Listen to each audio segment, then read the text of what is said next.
Hello, hi, my name is Brandy Hutchins, and this is my first ever homeschool video.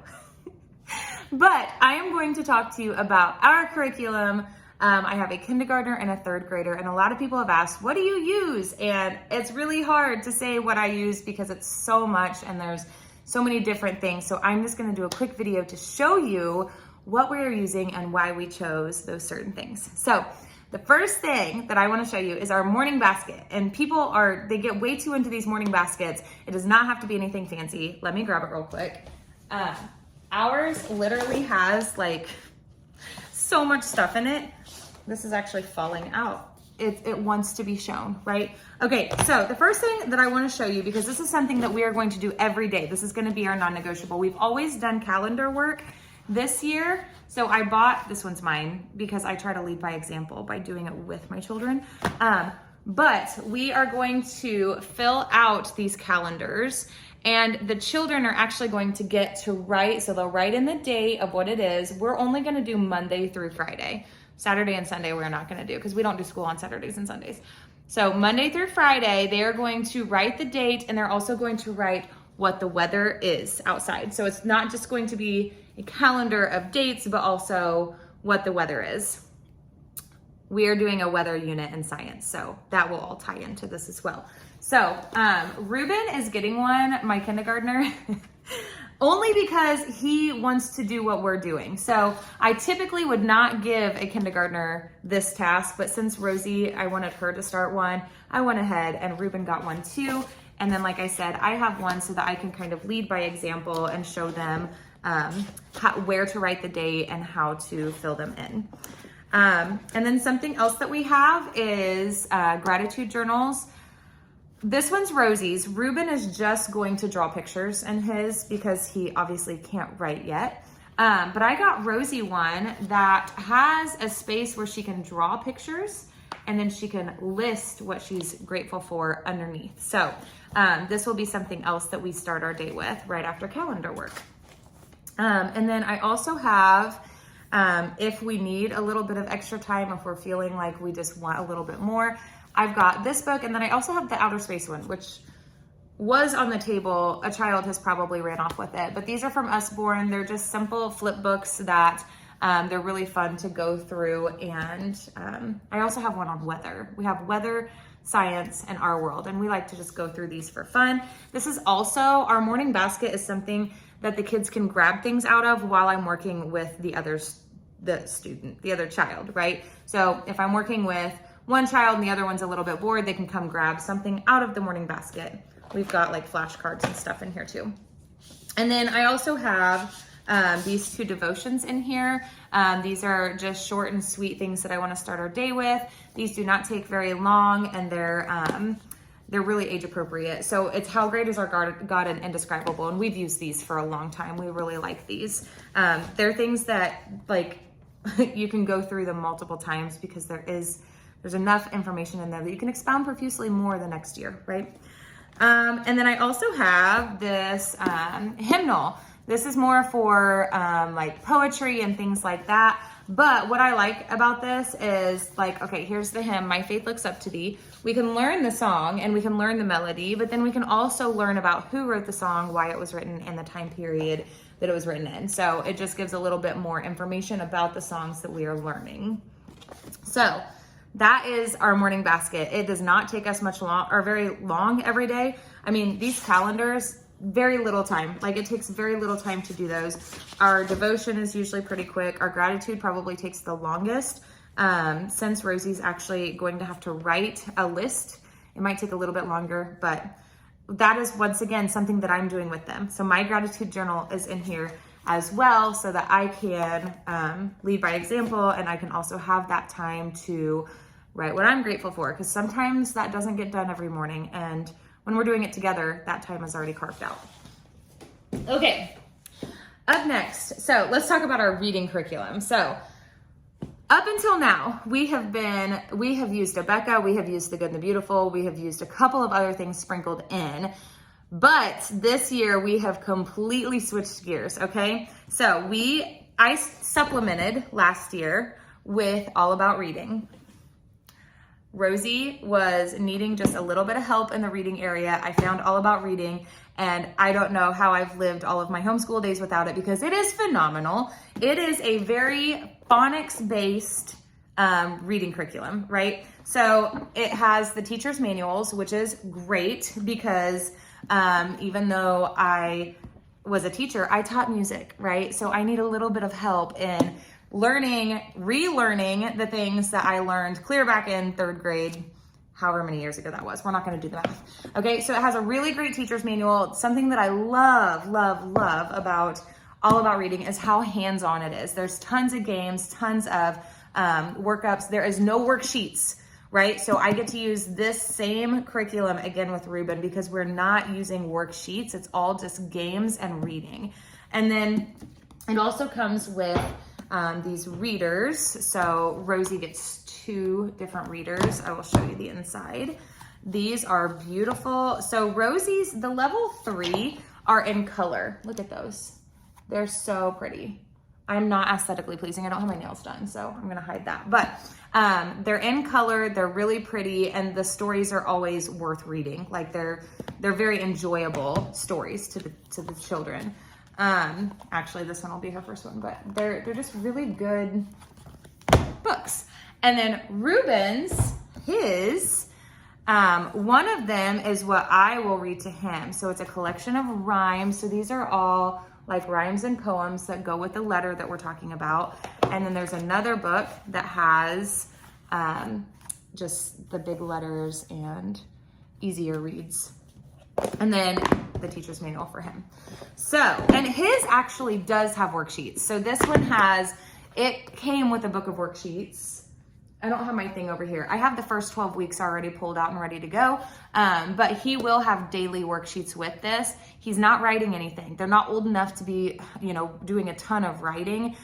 So it's more crafts that they're doing with each letter. So I really appreciate that. And then he's learning the sounds and all of that with the letters. The phonics is very strong in this. So speaking of writing, we are doing the Good and the Beautiful handwriting. These books they're just good and beautiful, right? So Ruben is doing the level K. This is all pre-formation. It's, if he scribbles in it, I really don't care. He's still pretty young. He will be 5 in September. I normally would say no classical training before the age of 5, but because our school year is starting in July, he's going to be a little bit before 5. But we didn't really do any formal preschool. We've done no formal sit down, do your work sort of thing. He just kind of came and went as he wanted. So, and I'm a huge advocate for that. If your child is not 5 yet or ready for kindergarten, do not make them sit at the table because it will not be fun for you or the child, right? They're just not designed that way. It's not time yet. So Ruben, up until now, has done lots of work with Play-Doh, which we did. He still will. He has Play-Doh, he has kinetic sand. He's got a lot of things that is going to keep him very busy so that he's not just sitting at a table because he was not designed to do that. That is actually something, I'm gonna go off on a small tangent. If I could do anything over again, and I hear homeschoolers say this all the time, but I didn't listen whenever I was going into homeschooling. If I had anything to do over again, I would have never started Rosie in formal training as early as I did because she started when she was 3 because I thought she was ready. And really she was. She's a year ahead in school, but I wish that I would have savored that time a little bit more of just letting her kind of explore on her own instead of presenting it out to her. So with Ruben, he has had, like, his preschool has been mostly play, and then he would come and sit with Rosie and I every once in a while. He loves listening to our read alouds. That's something that he's always loved. My children love being read to. But he has had no formal training. So we'll see how this goes. And you know what? If he's not ready, the beauty of homeschooling is I don't have to go ahead and push him. If by week 2 or 3, he's like, yeah, I don't want anything to do with this, we're going to stop him. We'll continue with Ro. Okay, and then Rosie is doing the Good and the Beautiful handwriting as well. She is starting cursive. I'm really excited about this. So she loves her handwriting books. We've always used Good and the Beautiful handwriting books, and she has always loved them. So this will be different. This will be a challenge for her, and I'm really excited to see what she does with learning cursive. Okay, Up next is math. We have switched to math with confidence. I love this. We supplemented this last year just to see if I would like it and if Rosie would like it. She just used them as extra worksheets, extra practice. We've always used the Good and the Beautiful. Their math curriculum is actually pretty solid, but the difference is they will like teach a concept and then they'll go to something else. And then you'll come back to that concept and then you'll go to something else. So it's very back and forth. This is more of a mastery program, and that is working way better for us. So we actually get to master something before we move on to the next thing. Not all children like the mastery effect because they get frustrated with it. But Rosie, the way that her little brain works, we just need to master it before moving on. This was the kindergarten book. This is just the teacher's manual. It gives you all the things that you need to know as you're teaching your student how to do math, which is great because I was a music teacher, not a math teacher. And then the workbooks are just really pretty. They've got really nice workbooks and colors. And then, so I've already taken out the first 12 weeks, but here's Rosie's. So the worksheets are really nice. They're simple. They're not too busy. That was something else. The Good and the Beautiful is an all-in-one. So the instructions and everything is all on that page, and it was just looking very overwhelming to, especially in the older stuff. And then the third grade teacher's manual is fantastic. It has everything that you need to know and say to help your child with math. Okay, up next, I don't think I've talked about this yet. We have our, actually, I'm gonna do this last. Up next, we have our history curriculum. So I love history, and here's why I love history. I love reading, and I love reading living history books. So what better way to teach my children than through literature? So I chose, this is a Beautiful Feet curriculum, and it is early American history. So this is going to be, I think, the discovery of America is all the way through to the Civil War. But this, so the actual manual here, it's all right. It has some like recipes and things from that time, but then it also has different like resources such as videos or movies that could go with the books. But these living books, so like when we talk about Buffalo Bill, we're gonna read about Buffalo Bill, right? I'm so excited. Okay, same with Abraham Lincoln. We've got an actual living book with Abraham Lincoln. We have the Hannah, Moses. I'm so excited about this. These are all just beautiful, beautiful books that are going to take us through the history of America. And then this one's a picture book of Sacagawea. Beautiful. Okay, so that's our history. So we're doing literature-based history.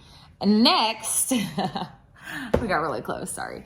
Up next is our science. I let our children choose what science they're interested in. They're really interested in weather and they're really interested in nature. So we are going back to the Good and the Beautiful for science. We are doing wind and waves. So it comes with, this is like the teacher's manual, but it also has like different videos and things that you can look up. And then it also comes, excuse me, with the storybook. So this is a giant book of stories that goes through each lesson. So we're doing wind and waves because they're obsessed with weather. They're actually outside right now watching clouds roll in. So and then we're also going to do fields and flowers. So it's the same way. It has the teacher's manual with different resources and videos, and then it has the big book of stories. So this will teach them about plants and how they grow and all of that. So that is our science curriculum. Up next, okay, the last two things. We've got two things left, so bear with me. We have our notebooks. So we've got nature books. I actually got, these are watercolor books so that they can use their watercolor. We do tons of watercolors, and I wanted them to be able to use them in a book without them bleeding through and ruining all of the pages. So they have watercolor books for their nature books. And then I have, this is all backwards to you, I'm aware, but this is the living year. So this book is just beautiful because it just is very poetic about what is happening around us. And we're outside enough that they can actually see the things that I'm reading about. We may actually go outside to read some of this. We'll just see. I do think it would be fun. We have picnic tables out in our yard to take our paintbrushes and our books and go out to those picnic tables and kind of read through this while looking around us and drawing what we see. Something else that I am starting with Rosie is this is going to be what Charlotte Mason would call a commonplace book. So as we do our read alouds, our nature studies, our science, our history, she can journal about the things that she, that like sticks with her or that she wants to remember, some quotes or poems that she wants. We can start writing these down in her commonplace book. This was just from Dollar General, and it is just very simple, lined paper that she can journal in. I'm really excited about this. I'm a journaler myself. I love keeping journals. I have way too many journals, but having a commonplace book is going to be a lot of fun to see what sticks with her, what she found really important, and all of the things. Okay, and last but not least is our tea time, our read alouds for the year. So I'm only showing you a few because I have not settled on what we're doing throughout the entire year, but this is what's gonna get us started. First of all, Frog and Toad. Every family needs Frog and Toad. Everybody needs to read Frog and Toad. This is hilarious. My kids love Frog and Toad. We actually will bookmark certain things that they love so that we can read them again that night before bed. But if you're just looking for a quick, fun story, this is a storybook of several, like there's a whole bunch of different Frog and Toad stories in here. It's a collection. We love Frog and Toad. we think they're hilarious. Okay, and then we've got, so this is just like so let me backtrack. We are doing tea time this year. We used to do our read alouds in the morning. Now we are switching and doing our read alouds in the afternoon with tea. We are going to do Little House on the Prairie. We are going to do The Trumpet of the Swan. I'm really excited about this one. They really liked Charlotte's Web, so I've heard this is hilarious. I have not read this one. I know. Don't even come at me, but I have not read this book yet. I'm going to pre-read it before I read it to the children, but this is on the list of our read alouds this year. And then our beloved Heartwood Hotel is back. We're gonna read this during winter time because it'll be a cozy read. My friend Vanessa got me into Heartwood Hotel. We fell in love with them last year, and I'm really excited to bring them back this year. Just really sweet stories. I hope that this has been helpful to somebody who is maybe looking into homeschooling, or maybe you're just not sure what curriculums you're looking into. For us, I feel like this is the first year where we know our style. I know how my children learn. I know what they're interested in, and I know what works for us. So I'm like, okay, this is the first time that I feel like we have had a really hand-picked, like customized curriculum for our homeschool instead of an all-in-one box curriculum or something that I'm just like, whatever, we'll just get this because I have to get this box marked off, you know. I'm very excited to dive in specifically into our journaling, our togetherness. Our read aloud time is sacred to us. My children love being read to. They love being read to. And if you are not reading to your children, whether you are homeschooled, public schooled, private schooled, not even in school yet, please read to your kids. Read to your children. They need to hear your voice. It's just something that has always been really special to us. So anyway, I hope that this has been helpful. If you have any questions at all about homeschooling, why we homeschool, how to get started homeschooling, like all the things, please reach out. I would love to do some more videos just helping other people find their way into homeschooling or even supplementing at home if you have a public school child. I want to be here to show you it's doable, it's easy in a way. Like, I don't want to say that it's too easy, but you can make it so simple and have such a good outlook on what your goal is for your family. So I hope this has been helpful. You guys have a great day.